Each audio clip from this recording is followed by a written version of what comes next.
ரசுல்லா சொல்லி காமிக்கிறாங்க, ஒரு மனுஷன் தப்பு செஞ்சுட்டு அல்லாஹ் இடத்துல பாவ மன்னிப்பு கேட்குறான்.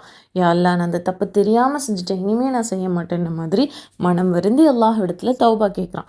அப்போ அல்லாஹ் தஆலா சொல்லுவான், நான் மலக்குமார்கள் இடத்துல, இவனை மன்னிக்கக்கூடிய ஒரு ரப்பு இருக்கிறது நான் அப்படின்றது தெரிஞ்சுக்கிட்டான்ல, இவனை தண்டிக்கக்கூடிய ரப்பும் நான் அப்படின்றத தெரிஞ்சுக்கிட்டான்ல, அதை உணர்ந்து இவன் என் கிட்டத்தில் அல்லாஹ் இடத்துல மன்னிப்பு கேட்குறான் இல்லையா, அதுக்காக வேண்டி இவனுடைய பாவங்களை நான் மன்னிக்கிறேன்னு அல்லாஹ் தஆலா சொல்லுவானா.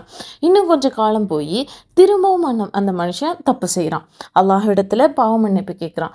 அப்பவும் அல்லாஹ் தஆலா சொல்லுவானா, இவனை மன்னிக்கக்கூடிய ரப்பும் இவனை தண்டிக்கக்கூடிய ரப்பும் நான் தான் இவன் புரிஞ்சு வச்சிருக்கான் இல்லையா, அதுக்காக வேண்டியே இவனுடைய பாவங்களை நான் மன்னிக்கிறேன்னு அல்லாஹ் தஆலா சொல்வானா.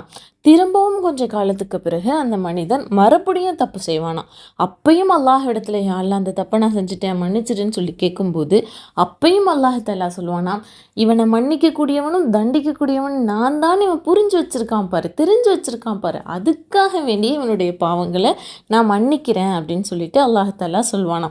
சொல்லிட்டு சொல்வானா, ஃபல் யஅமல் மாஷா, உனக்கு என்ன வேணுமோ அதெல்லாம் செஞ்சுக்கோ அப்படின்னு சொல்லுவான்னு இந்த ஹதீஸ் இருக்கு. எது வேணாலும் செஞ்சுக்கோ அப்படின்னா பாவம் தொடர்ந்து செய் அப்படின்ற அர்த்தம் கிடையாது.